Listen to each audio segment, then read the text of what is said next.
On entend beaucoup parler d'immigration dans les débats publics, que ce soit les débats politiques ou encore dans les médias. Mais est-ce que ça préoccupe réellement les Québécois? C'est la question que s'est posée la docteure Mélissa Généreux avec son collègue, le professeur Gabriel Blouin-Genet, dans une étude menée par l'Université de Sherbrooke. Bonjour, Mélissa Généreux. Bonjour. Alors, on comprend que c'est peut-être pas ce qui préoccupe le plus les Québécois, mais ça fait quand même partie des préoccupations.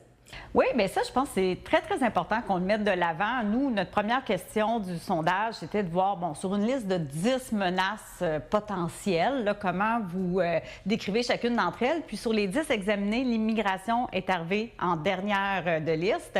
Les top 3, je dirais que c'est lié au coût de la vie, la crise du logement, les soins de santé. Et ce qui est quand même spécial, c'est qu'au bout du compte, quand on y pense, et ça a été un reflet là, des gens à qui on a parlé de tout ça, c'est comme si ces trois grandes menaces-là, les plus importantes pour la population, sont souvent mis en lien avec l'immigration dans le débat public, alors qu'au bout du compte, la population nous dit que c'est pas tant l'immigration qui semble la préoccuper au plus haut point. Donc, 10e dans la liste, mais c'est quand même près d'une personne sur deux qui a répondu au questionnaire qui disait que c'était une menace. Est-ce qu'on est capable de faire un portrait un peu de qui sont ces gens-là? Ça allait dans différents sens. C'est intéressant par rapport aux revenus, entre autres. On appelle ça une courbe en U, dans le sens que autant les personnes qui vont avoir un extrême de revenus un peu plus faible ou ceux qui sont parmi les plus riches tendent en moyenne à avoir des attitudes plus défavorables. Mais je pense qu'ici, il faut faire attention de faire le classement là, avec le niveau socio-économique. Moi, je pense qu'il y a beaucoup d'autres raisons derrière ça. Ce qu'on a vu dans notre étude, c'est des personnes qui vont se sentir moins écoutées, isolées, pas assez soutenues socialement, qui n'ont pas une grande appartenance à leur communauté, qui ont une méfiance envers le gouvernement ou les différentes institutions. Est-ce que vous avez l'impression que c'est disproportionné, la place que prend l'immigration dans le débat public, dans les médias, justement, puis la préoccupation que ça a chez les gens? Bien, c'est sûr qu'il me semble que si on se base sur les menaces perçues, les gens aimeraient probablement plus entendre parler de logement, coût de la vie et soins de santé notamment. Mais ce qui me préoccupe encore plus, c'est que là, on voit que les gens tendent quand même à avoir des attitudes défavorables et je me demande si le discours public ne vient pas contribuer, bien malgré lui, à alimenter ces attitudes défavorables-là. Donc, on l'a vu dans notre étude que les gens qui ont tendance à s'informer beaucoup en ligne là, sur des sources, on va dire, non officielles, sont aussi plus enclins à rapporter des attitudes défavorables. Donc, il faut faire très, très attention comme personnes qui prennent la parole, surtout dans un contexte préélectoral où on risque d'entendre beaucoup parler d'immigration, d'être bien nuancé dans ce qu'on apporte comme propos, parce qu'après ça, ça peut être pris en ligne et des fois contribuer un peu à une forme de désinformation. Oui, que ça donne un petit coup de sonde peut-être pour justement les politiciens, les gens qui parlent de ces sujets-là, de réaliser qu'on a peut-être une vision un peu tronquée. Là. Si nos travaux auront contribué à ça, je serai satisfaite. Bien, merci beaucoup pour les informations, puis bon été. Merci. La sécurité civile de Sherbrooke est en préalerte pour les risques d'inondation. Les pluies abondantes des derniers jours ont rapidement fait monter la rivière Saint-François. Vendredi matin, le niveau de l'eau frôlait les 15 pieds sous le pont Elmer au centre-ville. Le mode alerte est déclenché à 19 pieds. La rivière sera donc sous haute surveillance tout le week-end. Brome-Missisquoi s'active pour attirer de nouveaux médecins spécialistes.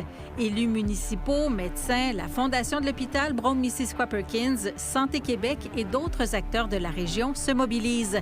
Selon eux, le recrutement d'hémato-oncologues est particulièrement prioritaire pour assurer la continuité des soins aux personnes atteintes de cancer. C'est un peu jamais vu, puis je pense que c'est ce qui fait la force de notre communauté, c'est cette cohésion-là entre tous les acteurs du milieu. La mobilisation, se veut rassurante parce qu'on est proactif. On va justement en amont pour pouvoir anticiper les besoins de la population, puis s'assurer que pour le futur, on a des soins de proximité, de qualité qui vont pouvoir être offerts à notre population. Pendant des mois, la première ministre Christine Fréchette a répété qu'elle allait se représenter dans sa circonscription de Sanguinet-en-Montérégie. Mais avec le départ annoncé de Jean Boulet, un autre scénario est désormais sur la table, celui d'une possible candidature ici même, dans Trois-Rivières. Ça serait, à mes yeux, peut-être une décision stratégique très intéressante pour Mme Fréchette d'envisager de se présenter à Trois-Rivières. Native de Trois-Rivières-Ouest, son attachement envers la ville est bien présent. Selon son entourage, l'option de ce saut n'est pas qu'une simple rumeur. Et les citoyens sont la plupart nombreux à se réjouir de ce scénario. Ben oui, je suis content que c'est son patelin.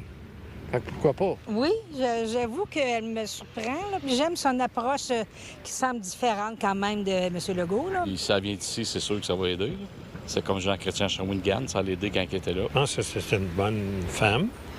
qui devrait faire une bonne job, meilleure que l'autre qui était avant. Partagée parce qu'elle a encore des preuves à faire. Donc, moi, j'attends. Vraiment, j'attends, voir qu'est-ce qu'elle va faire cet été, à l'automne surtout. Elle fait beaucoup de travail, du bon travail. Elle se présente bien, elle travaille bien. Malgré une remontée récente dans les sondages, la nouvelle chef doit encore bâtir son équipe en vue des prochaines élections.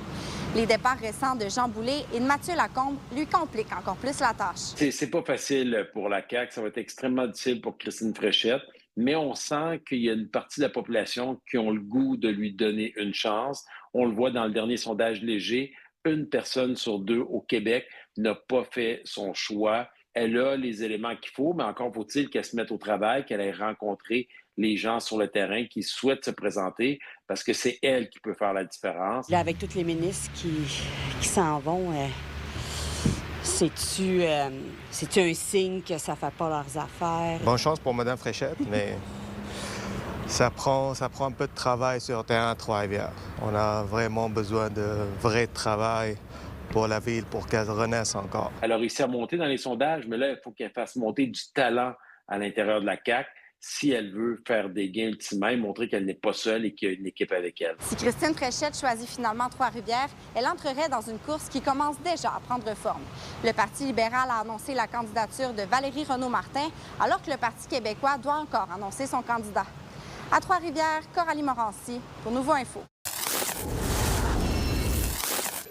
Voilà, donc je suis céramiste, je suis installé en France, à côté de Bordeaux. Et là, je suis en résidence donc, au centre d'art Rosinski avec ma compagne Valérie Blaise, là, depuis donc, début mai et jusqu'à fin juin, jusqu'à la fin de Céramique à West Mills. Donc, on fait ce qu'on appelle la quille, je la fais monter et descendre. Ensuite, je perce. Après, on tire pour faire le fond. Et après, on fait monter la terre. Donc il y a 2 gestes pour la montée, ce qu'on appelle le cône, comme ça. Et après, c'est la montée de terre proprement dite. Où là, voilà, on pince la terre, on la tire, et puis là, je commence à la mettre un petit peu en forme. On part d'un terre qu'on appelle plastique. Alors, notre terre, on peut le travailler, on peut la manipuler, il garde sa forme. On sèche complètement et on part à notre première étape de cuisson. On cuit notre terre jusqu'à ce que ça commence à vitrifier. C'est ça que je trouvais vraiment beau de ce métier, c'est en fait qu'on achète une petite tasse, une œuvre quotidienne qui enrichit notre vie. Fait que c'est accessible à tout le monde, les prix ne sont pas hauts comme la plupart de l'art. Et on peut aussi tracer l'histoire de la civilisation dans la céramique. Est-ce que tout le monde peut devenir un céramiste? Oui, absolument. C'est un métier très technique. On n'est pas obligé d'être très créatif. On peut, mais ce n'est pas nécessaire. Et on peut avoir la réussite le moment qu'on comprend bien les techniques, les choses qu'il ne faut pas faire, des choses qui vont nous amener à une meilleure réussite. Mais c'est peut-être pas pour tout le monde. C'est sale, ça c'est sûr. C'est du 19 au 28 juin. Alors, ça s'appelle Céramique à West Mills. C'est un événement qu'on tient depuis ici, là, à peu près 6 ans à West Mills, mais ça s'appelait Céramistique avant. Fait que l'événement a 22 ans, en fait. Fait que c'est un expo-vente où on a 30 céramistes qui viennent présenter leur travail et vendre aussi leurs pièces. Mais à travers ça, on fait toutes sortes d'autres activités. C'est un beau terrain. Puis juste venir pour se reposer ou pour voir qu'est-ce qui se fait, les belles céramiques, les travaux des céramistes, c'est vraiment merveilleux. Puis dans un environnement magnifique.